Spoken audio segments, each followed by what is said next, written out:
Israeli फौजियों ने आज गाजा शहर को घेरे में ले लिया और महसूर इलाके के शुमाली हिस्से को मुनक़ते कर दिया, क्योंकि गाजा में रात भर कई घंटों से राब्ता मुनक़ते हो गया था।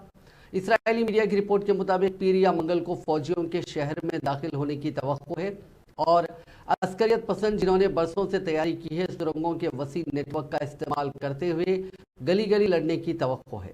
गाजा की वजारत सेहत के मुताबिक एक माह पुरानी जंग में दोनों तरफ से हलाकतों में इजाफे का इम्कान है, जिसमें अब तक 9,700 से ज़्यादा फ़लस्तीनी हलाक हो चुके हैं।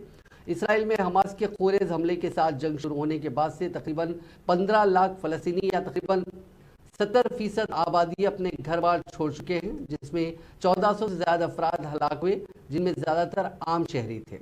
खुराक, अद्वियात, ईंधन और पानी कम हो रहा है और अक़वाम मुत्तहिदा के ज़ेर इंतज़ाम स्कूलों में पनाह गाहें हैं। बहुत से लोग बाहर सड़कों पर सो रहे हैं। इसराइल ने अब तक इंसानी बुनियादों पर इमदाद की फराहमी में सहूलत फराहम करने के लिए लड़ाई में वक्फे यानी सीज़ फायर और हमास के 7 अक्टूबर के छापों में पकड़े गए अंदाजे के मुताबिक 240 कैदियों में से कुछ की रिहाई के लिए अमरीकी तजावीज़ को मुस्तरद कर दिया है। इसराइल ने जॉर्डन और मिस्र समेत अरब ममालिक की जानिब से वसीतर जंगबंदी के मुतालबात को भी मुस्तरद कर दिया है, जिसने कई दहाइयों कबल उसके साथ अमन कायम किया था।